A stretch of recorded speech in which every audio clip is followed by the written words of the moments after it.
I know that fundraising is like typically not the thing that everybody gets excited about. And it is this very painful, necessary evil. And it definitely takes time and energy away from the projects I think we want to be working on typically. But it also is a really powerful tool to be able to do our work and also to learn a lot more about like what we're doing and define it in a lot more granular detail. So my name is Jex Blackmore. I use they, them pronouns. I am an artist, a writer, a advocate and activist, and I also have a consulting and production agency based in Detroit, and that's kind of the hat that I'm wearing today. But I share some of that background to let you know that I've also been in a similar position to you and understand kind of the complexities surrounding funding creative and more technical projects. So we're going to go over what I'm calling strategic blueprints to front load the labor. And I'm going to go over what that is in a moment, but that is kind of the foundation to all of these different projects that I've been part of and raised money for. The core document that provides the basis for every single fundraising request. And then I'm also going to talk about funding sources, a review of kind of what donors want and how to communicate best with them, how to best define what you do and who you are, which will touch a little bit on brand identity, and then how to kind of make a plan. Strategic blueprint, you may have a version of this already. You may have a version, you may have some of what would be considered part of a strategic blueprint developed, but it's really a comprehensive and detailed plan that outlines your project's goals, strategies, and initiatives for achieving them. So it's a roadmap for decisions and actions. And in doing that kind of fleshing it out, you will narrow down on your brand identity and your audience, and ultimately through that process, who your funders should be and how you're going to reach them. The other thing that's really great about a blueprint is that it's a living document that can be modified and edited throughout time. And it includes foundational information needed for any fundraising opportunity. So it is a document that is pretty robust, but it doesn't have to be super in depth. It's kind of up for you to decide, but it basically has kind of responses to the typical questions asked in a fundraising pitch, including like personal pitches to formal grant proposals. Some of you may already have something like this, and but some of you may also need to invest a good deal of time and energy to create it, or you may have to revisit some things that you've already put together. But the process itself can be really quite rewarding and informative. And once you have the strategic blueprint created, the work of seeking money is a matter of process, and it takes a ton of the guesswork out, and there's less need to dig for documentation and copy. The strategic blueprint will also provide content that could be used for other things that you already are probably thinking about, like social media, newsletters, press releases, or interviews that you can pull directly from. And so once you create it, you don't have to reinvent the wheel every time you have a need, which is one of the biggest problems I think from the perspective of someone who has to fundraise for projects a lot, that you don't want to spend all of your time looking for money. So the idea is that you front load heavily at the beginning, and then you just kind of tweak and perfect as you go on. The main source of funding sources would be grants. So that's grants from local, state, and federal governments. There's benefits and drawbacks to all of these types, and there's a few that aren't mentioned because they're a lot harder to get, and I'm personally not a huge fan of spending a ton of energy without a lot of outcome. But so the benefits for grants. So lots of times if you get a grant from a government agency, it will give you more credibility, which can be really helpful in securing more funding from other sources. There is like a double-edged sword, and it always, depending on who you reach out to, will have to determine whether or not it's aligned with your values or your mission statement. But it is something that kind of puts a stamp of approval, and you can start to see a lot more funding come in as a result. Government grants are usually made in significant amounts, so that can make a really big difference to your bottom line. And they often require, obviously, no repayments so long as the funds are spent as outlined. So it's very good for project-based initiatives. The drawback is that grant writing can take a lot of time, patience, and persistence, and the competition can be pretty stiff. They also come with sometimes can come with conditions and milestones that you must meet and report on. So that's another amount of labor. However, some of those reports are things that you could add to this kind of strategic blueprint in the future. And also the grants at that level are typically meant for specific short-term purposes, so not like a permanent revenue stream of any kind. But for a big project or a new angle to your project, it can be a really good resource. Individuals are actually one of the best funding resources that we have. They account for like 75% of nonprofit donors, actually. The benefit to getting money from individuals is that it really helps you build connections with people. You actually will start to meet groups and other individuals that have aligned values, which is really important.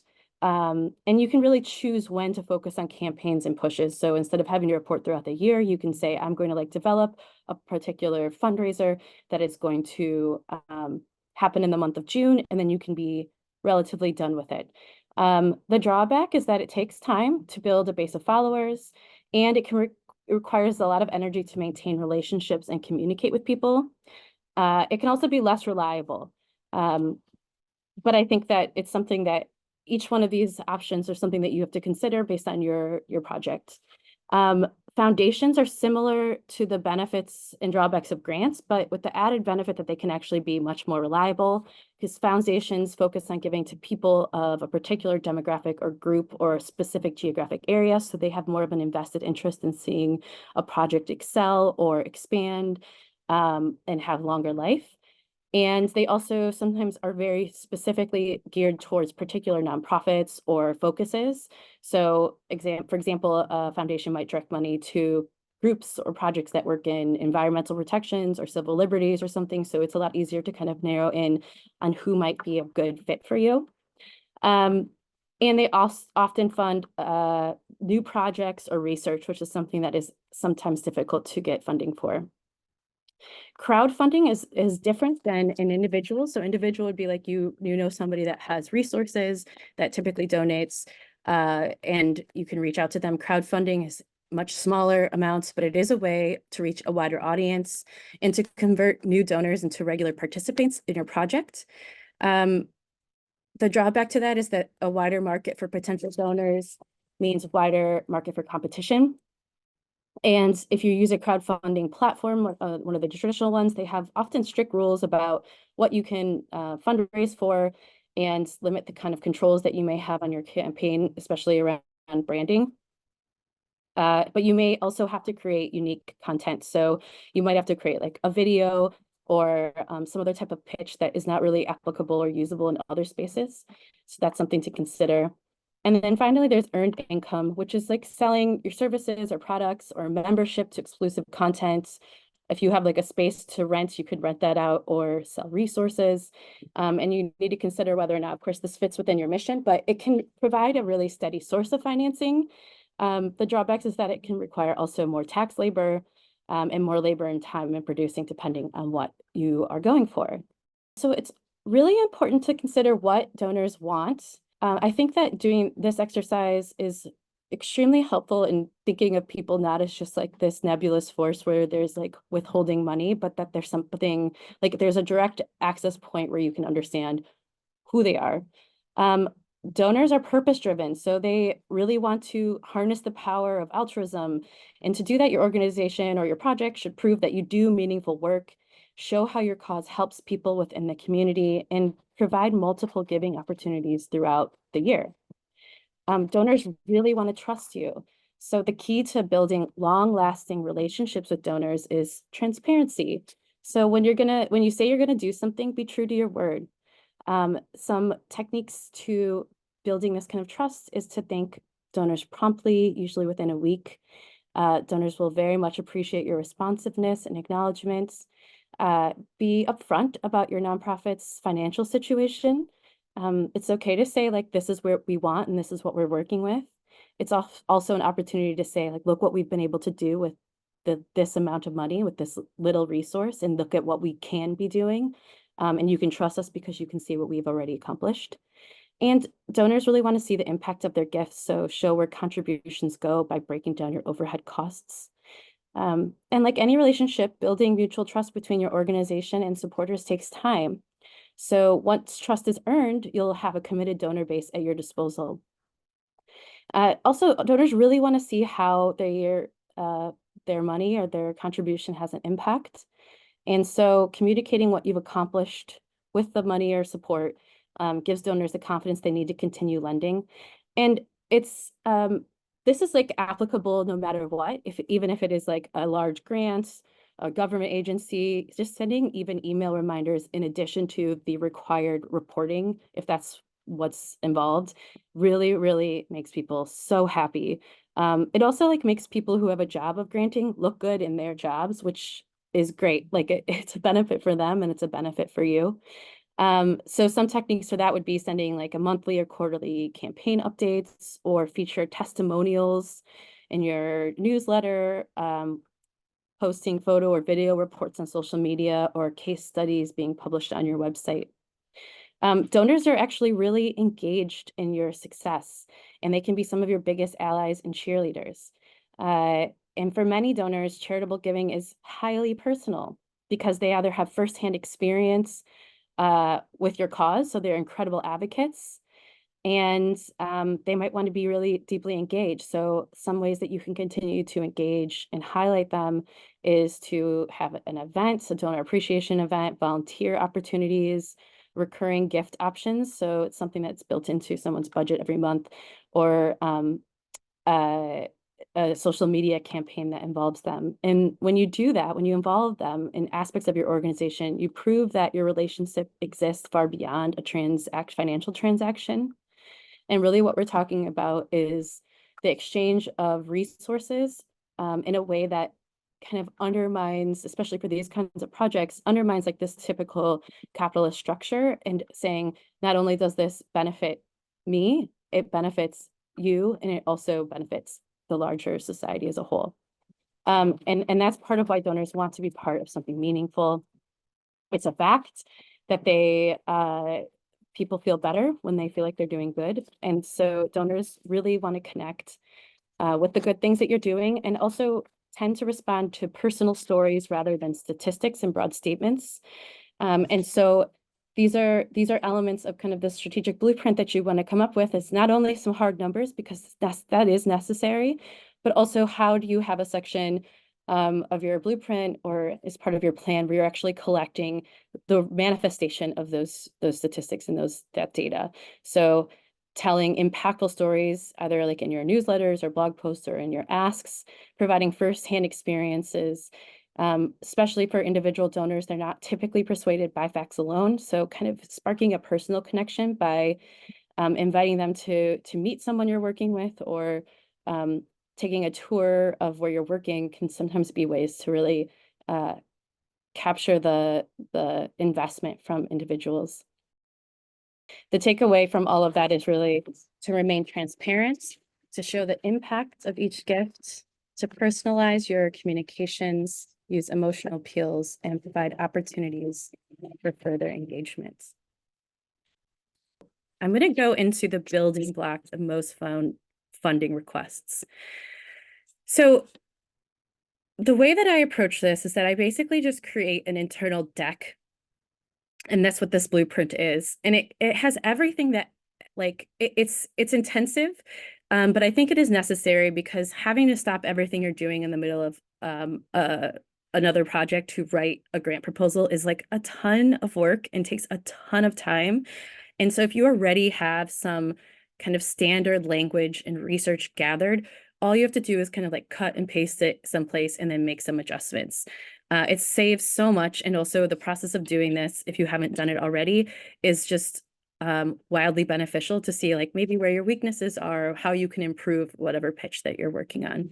So a detailed project proposal, I would assume that most of you have a version of this, given where you are and that you're already working on this. But if you haven't already, you want to make sure that you have a very clear mission statement articulating your project's purpose and desired impact, and making sure that they're SMART, as they say, objectives. So making sure they're specific, measurable, achievable, relevant, and time-bound goals. And feel free to like write that out in a way that's very just like header and then a bullet point. The more specific that you can get, the easier it is for someone reading a potential proposal or request. It is for them to like absorb that information, and they appreciate not having to like wade through paragraphs and a lot of like wordy text. Also, being able to come up with these things and share this really allows grant makers or funders to assess your credibility, your effectiveness, your potential impact. For your budget, you'll want to, and this is one that like is flexible and not everybody wants to see your budget, but a lot of times it will be asked for. So making sure that if you are asking for something that's budget-based, that you do have a list of anticipated expenses, if you do have any other funding coming in that you've accounted for that, and then kind of what you've currently spent or what you have spent in the past on similar projects. People will want to know that you're not just like a person with a great idea, but that you actually have very clear vision of where you're going and what you're going to be doing with the money that you get. Evidence of community need is super important nowadays, especially people want to know like what the problem is and how you're solving it. So like any documentation of community need or assessment saying that like stories from this perspective do not exist, and the reason it's important that it's told is because it does what, like does X, Y, or Z. I think that from what I've learned from just this brief conversation and a little bit of emailing before this, that you all have like extremely profound, amazing projects. And so making this argument shouldn't be hard, but you really want to believe in yourself and be like, no, this is extremely important, and make that argument. If you are working with any collaborators or stakeholders, you're going to want to make sure that you include them in kind of some summary outlining their roles and contributions, even if you're not working with them anymore. If you've worked with somebody that, or an organization or company that's like really high profile, make sure that that's included. Also, any memorandums of understandings or partnership agreements detailing terms of collaborations or shared responsibilities sometimes requested. It's good that it would be good that you had those anyways. So I would say that at the very minimum, make sure you have like a folder that's saved with like all of that kind of information in it, so you just know exactly where it is and where to pull from. Just going back quickly to the evidence of community need, if you aren't already collecting data, I would really highly recommend doing that now, so that you can really have your argument supported by evidence and analysis. And you can define like what those data points are, but I would say like you probably even have access to information if you aren't collecting that. So that's like visitors to a website, or number of participants in a project, or number of people interviewed, and then maybe even breaking it down from there. So number of people interviewed include a certain percentage of people who are indigenous to this region, or of a certain age, or that it represents like an underserved group. Some of these types of things can be really helpful. So proof of concept or capacities that people, again, really want to know that you actually can pull off what you want to pull off, and it's worth investing in you. So documentation of kind of your successful outcomes of past projects, and your organizational capacity. So showing like what your resume is, and how you've been able to accomplish something in the past, even given the amount of resources that you've had. That also ties into your organizational expertise. So just any relevant experience in the field is certainly helpful. You also want to be able to show that you have sustainability, a plan for sustainability. So even if it is a short-term project, you want to show like how that's going to not just like fall off the earth once you're done. Like if that their investment actually has some longevity to it, that it will be maybe documented or archived in some capacity so that it can be shared and learned from in the future. That their initial funding will somehow have legs beyond this, and that you are addressing a very important problem, and that even if you do not have the capacity to continue on or any interest in doing that, that it will be there for other people to take on that work. If you do have interest in kind of continuing and going on, you want to share like what your vision is and where you hope to go and how this feeds this proposal or this project kind of like lends itself to that future. And feel free to be like, if I'm getting funding, this can continue, so that you do have a caveat by saying, I would love to continue doing this important work after this project that I'm asking you to fund. This is what it would look like. But if not, this is what will happen in the meantime. And so they will also want to know what your methods of evaluation and metrics are. So those are the things I was kind of just talking about, but kind of how you will measure your progress and its impact and effectiveness. So whenever you say like, my goal is to reach like 10,000 people, let's say, with my project in some capacity, like get this in front of eyes or be published in like 4 major outlets or something. You'll want to say like, by this date in this part of the project, I'm going to see that there's been like at least this number of people who have viewed this or this number of outlets that have picked it up, so that you can show that you are tracking and intend to meet your goals the best that you can, and that you have already a strategy in place to communicate those metrics to people and to monitor performance. And then the documentation and legal status is really just a reminder that if you do have like a nonprofit, if you do have any like a EIN number or something, that you do have that available, because it is something that like everybody will ask for at some point, and it will be a huge pain if you can't find where you stored that. So and so, yeah, here I have a little bit of outlines of what some of those things look like. So the resumes of your team, an idea of how much money you need and why, venue, hosts, and participants, and so on.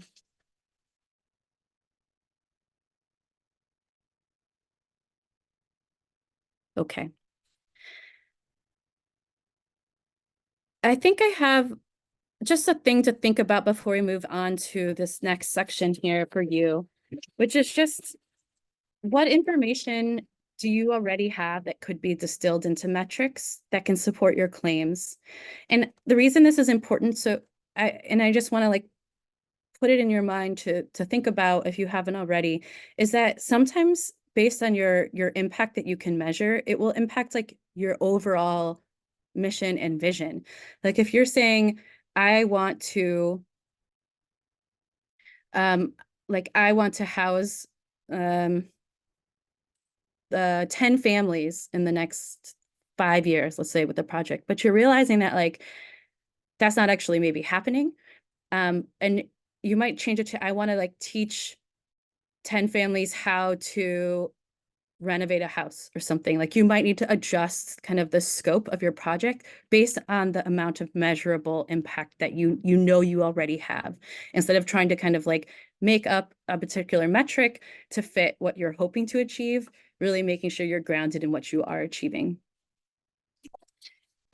So we will come back to that, but I want to talk about the next part of this entire package, which is creating a distinctive brand identity. And this is super critical to successful fundraising. So it's not just about actually being able to like make an argument about your work being valuable and important and necessary. It's about like making people excited about that, and also being able to identify with the work that you're doing beyond reading like a narrative.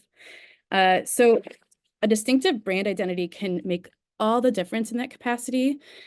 And by creating a unique visual identity as well, and using consistent messaging and leveraging storytelling through various mediums, you can establish a brand that resonates with your audience, fosters recognition, and drives engagement. And so you kind of want to work on and consider 2 things, which is your audience and your personality, which then, once you define, kind of leads itself to your visual and verbal identity, which then results in your overall brand identity.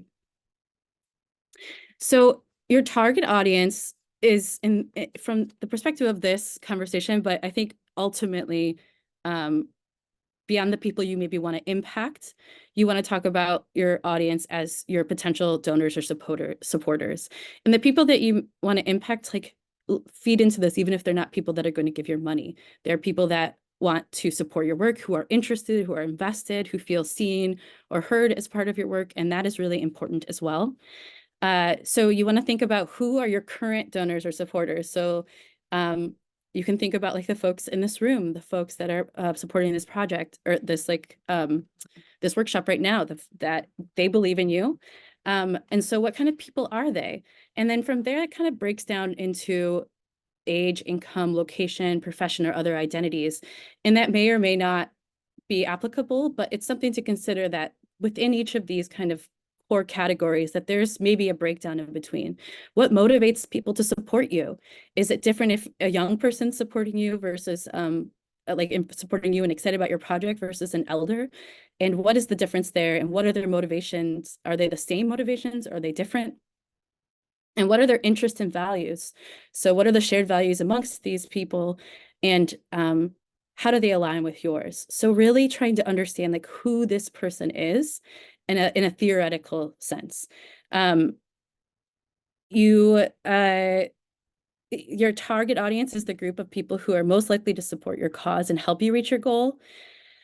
And it's really fun to just kind of experiment with like what this person could be and what they would look like and creating a hypothetical. And there's some different ways of doing that. There's some models where you kind of like create personality types for your funders, and like by kind of giving them a persona, you're able to really narrow in on like, how would I speak to this theoretical person? What kind of archetype is it? And then how identifying your audience can really help you narrow in your fundraising goals and campaign design. So for example, if you're talking about a community invested foundations, you might be like, okay, this is a target audience, and I'm going to ask this group of people for $50,000. And this is kind of how I am going to approach them, understanding that these kinds of groups have like interest mostly in what my impact is in raising the uh the like identity and the visibility of certain groups that are underrepresented, for example. So maybe that's one. Then maybe your other audience is individuals who have been personally impacted by your cause, people that have been in a prison system, people who have been excluded from particular access to resources like the internet. Maybe some of those people are around and they really want to support you. So their goal would be $5,000 in that capacity. And I'm not saying like from each individual, but I'm saying like if you reach out to like 300 people, at the end of that, maybe at the end, your goal would be 5,000. So you know like when to push and to be like, I'm almost there. I would love for your help and support. And then a third audience would be like a museum patron. So people who really want validation for their support, people who really want to say like, I had my hand in something like really cool, and how to kind of like tease that out and to lean into that and know how much money to ask from that group so that it is different, and kind of doing this evaluation of your audience can help you narrow in. And so now I'm going to talk about the brand voice and personality. So your personality is like who you are and how your project kind of like what kind of personality your project embodies. So in creating an archetype of also like who wants to give you money, if your project was a person, like what would it be like? And it's because people really connect obviously to other people and they want to connect to you is the idea behind it. But if you're going to have a social media campaign or a branding campaign or a website, it's not going to be about you. It's going to be about your project.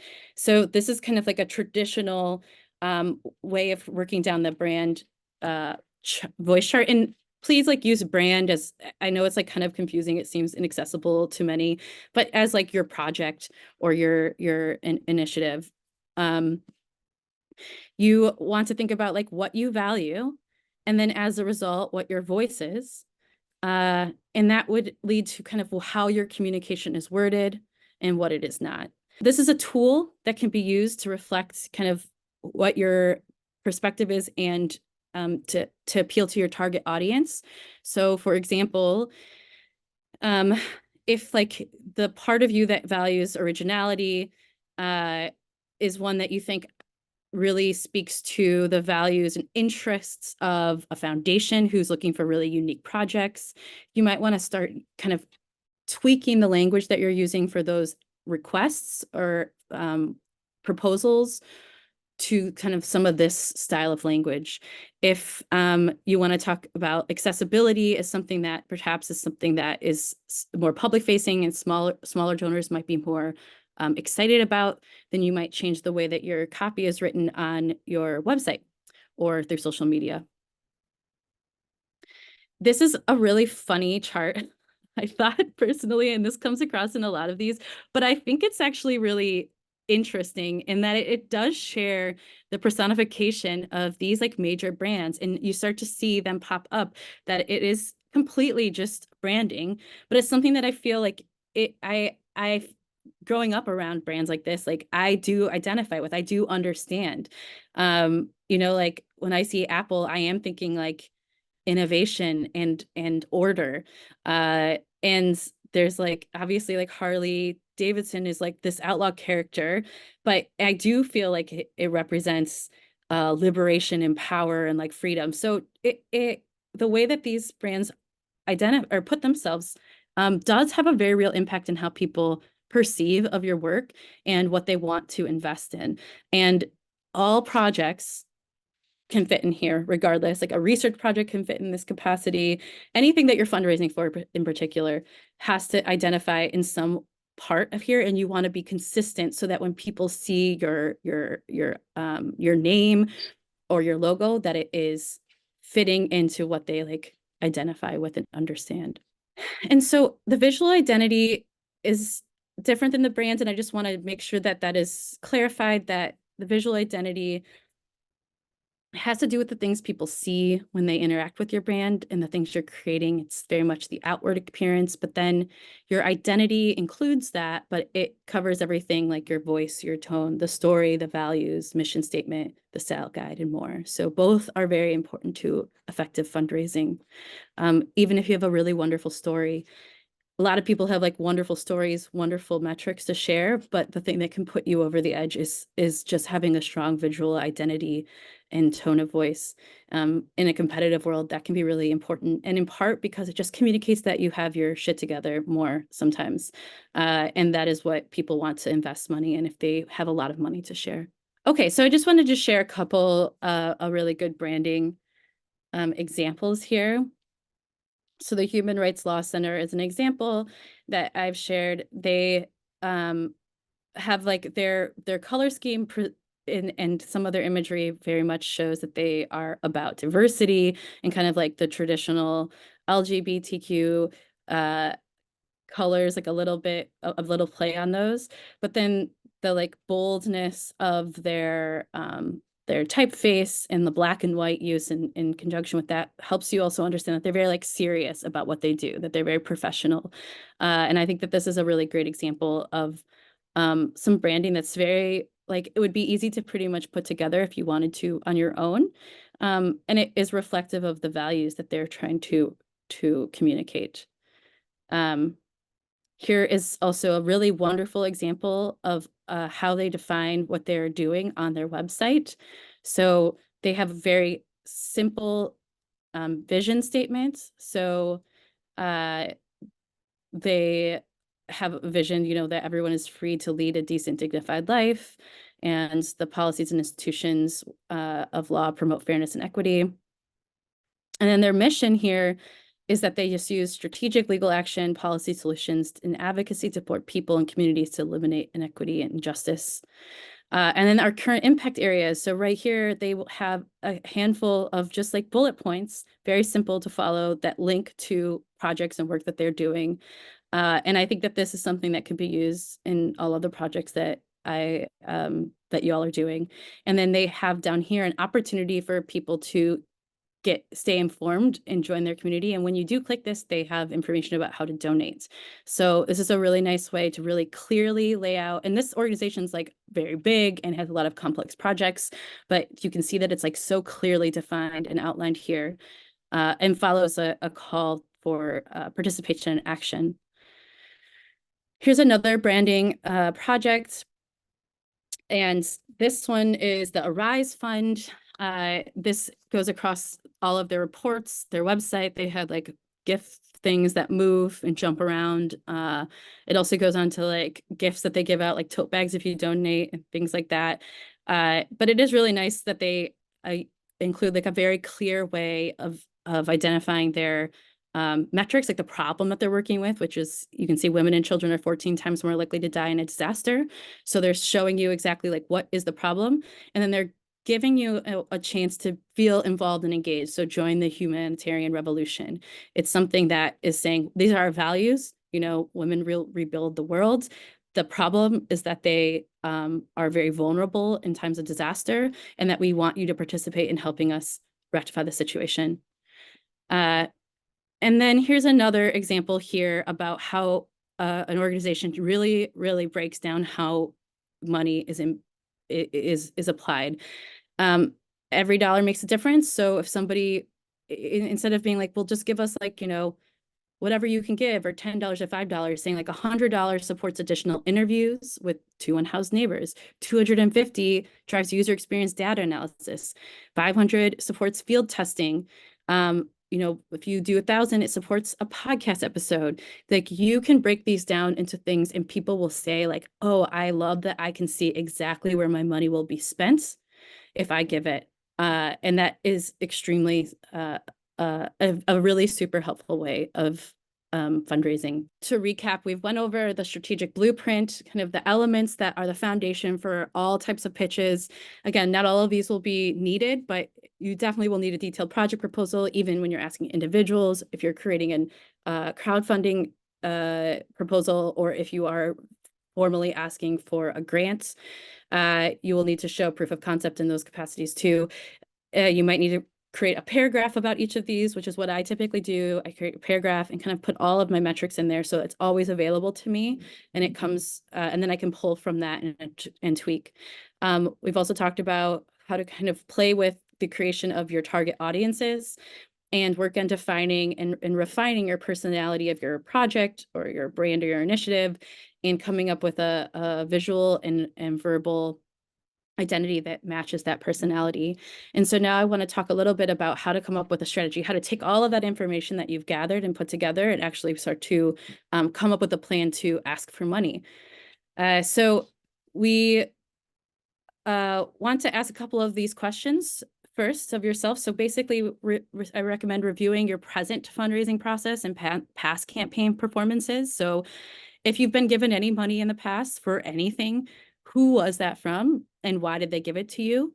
What were your most successful campaigns? So what projects or initiatives or research have you invested or been working on that excited the most people, that got people really engaged or involved? And what didn't work? Which things were you invested in or working on that just like didn't seem to generate a lot of interest, and why was that? And then how do you communicate with people best? And this also is like, how can you communicate with people best? Like, what is your capacity? What are you really able to reasonably do? And so if you are like, I just like can't do social media, like I don't have the capacity for that, for example, then you're going to want to adjust your strategy and your plan so that you're not maybe reaching out to small donors because you just don't have the capacity to keep up with the kind of like maintaining that relationship. You want to consider what type of campaign that you want to design. And this is based on your needs. So not on like based on the opportunities out there. You could seriously spend like months of your life just researching what grants exist and trying to like conform to that. But really you want to think like, what do I want to do? What is my vision and aspirations? And then what will best get me where I'm going? What are the tactics that I need to meet what my outcomes are? So are you trying to raise funds for a new initiative or a project? Are you trying to, you know, do a publication or an online or an in-person exhibition? Kind of, are you wanting just to revamp your entire program? Do you want to like hire somebody to work with you? Do you want to start getting paid? These are all things that are really important. And so you want to consider that as a first part of the process. And you also need to evaluate your capacity. So is your campaign like, I need to raise $300,000? Like, that's fine. or $1 million, like that's fine too. But just make sure that you're like, how much time am I willing to commit to pursuing that goal? And then maybe you need to scale back and then start making smaller adjustments and growing bigger and bigger. Maybe you want to secure $50,000 and then say, I need to secure $50,000 with the caveat that I need whoever gives me that amount of money to help me find someone to match that. So that it kind of like takes a little bit of the labor off of you. Uh, so I just wanted to share this marketing plan from this other campaign. One thing that's really nice is that they say, you know, contribute to this particular very specific project that's going to take over 3 months of time, that's going to help us do better. And then they show a picture of people working together, which is great because you get a behind the scenes look. You feel like if you do give to it, you're going to see it actually being happening in real life. You see that there are a lot of people engaged and involved, and it makes you want to donate. And then you're going to want to also like make a plan if people donate in whatever capacity that you can thank them. So here's just another example of someone saying, hey, thank you so much for your $25, and having some photos of like how that potentially helped. You want to also then conduct prospect research, and we're going to go over that in a second. But basically, figure out like who is granting in the area for the things that you want, and look at other projects like yours to see who are they giving funding by. Ask people you know like how they got money. Create a list of grants and foundations and a focus of their deadlines and organizations.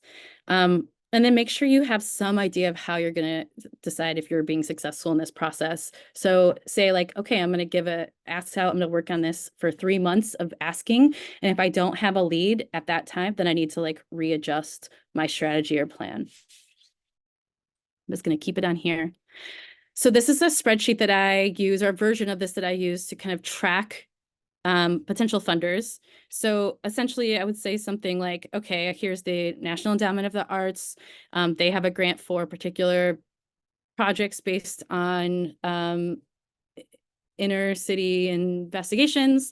I would check if I applied for them or not, what year, kind of like what priority. So if something's coming up really soon, I'm like, okay, I want to put this on the top of my list. I'm going to really focus on proposing an application here, or reaching out to this person who's going to be in my city in like 2 weeks. A contact for that person if you have it. And if, like I said, like having a direct contact or a link is really helpful versus cold calling. So making sure that you have searched that, and if not, that you at least know who you're going to reach out to and have their name. A link to kind of their website, going over what their purpose or their goals are, their application period, so you can track on a calendar, and then what you're going to ask them for. So it might be you have multiple ask out, one's for a project, one's for operations, something like that, but have a strategy and plan that's very much highly defined, and you can just like program it essentially through a spreadsheet like this. And so and this is like one of the final things to take away, but just make this part of your annual plan. It's a lot easier, like I said, to do this on an ongoing basis, and to kind of just keep up the information, to kind of refine as you go and add. But tracking application deadlines becomes a lot easier when you already know like the chunk of organizations or groups or donors that are working in that field. I encourage you to plan at least one crowdfunding campaign a year, even if that's like amongst your friends and family, to just say, hey, I want to like raise this much money, because even in just doing that, and I'm saying you don't have to do something really big, like invest in making a video for one of those larger platforms. But if you're able to do a little bit of crowdfunding, it will help you understand like what's successful, and will help you kind of like build relationships in ways that you may not know. Like someone in your friend group, your peer group, your colleagues might know somebody with a lot of money that you would never have known before. And using that to also ask at least 3 people to fund your project a year, and make them different people every year. This is a really good skill, and one, like I said, that for me personally, I'm very uncomfortable with. But once you start to do it, it becomes easier. And again, you'll start to make more connections. So just make it a goal every year at the minimum to just reach out via email or in person and make a pitch for what you want, and see if you can get somebody with more money to give a certain, like, a couple hundred or a couple $1,000s. And then put it on your calendar to review your plan annually. So how is your brand identity looking? Do you feel like you need to tweak? What have you succeeded in this year? And how do you want to like add that to shaping your entire pitch? Here are just some questions to think about. And if you haven't already, I mean, maybe you do, maybe you have to, it'd be good for you to revisit these questions, but ultimately the big things to have down are what problem you seek to solve or unmet need are you meeting? To describe, if you can, on the top of your head, a few accomplishments within the last 3 years. If that's not something that comes easily to you, you'll definitely want to spend time, because even in a short conversation, you want to be able to share like what you've done and why it's important. And like, why are you the best person to do this job, or your team? Like, what are you doing that is more compelling, and why are you like best positioned to be doing that research or that work? You should also have an idea of like how much funding you're requesting and why. And that should be kind of like points that you have in mind at all times, because you never know who you're going to run across. And a statement about like why somebody should care about this project, why it's important. And then again, thinking about if your project were a person, what would that person be like? And how would they dress? And what would their hobbies be? And how would they talk? And then what would be who would be somebody that would be drawn to your project person, and kind of using that as an opportunity to really shape the vision of what you want, so that you feel even more connected to the work that you're doing as a sustainable model for ongoing labor.